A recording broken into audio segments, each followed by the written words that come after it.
Hi everyone! Welcome back to Cute Thing Corner. In today's tutorial, we're going to learn how to draw Gudetama step by step. Grab your pen and let's start drawing together. Please note, Gudetama is a copyrighted character owned by Sanrio. This drawing is just a fan art tutorial.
Thanks so much for watching this tutorial.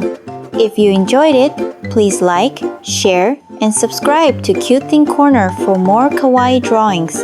Don't forget to share your finished drawing on Instagram stories and tag us. We'd love to see your art. Remember, it's all just for fun, so relax and enjoy the process. See you in the next tutorial.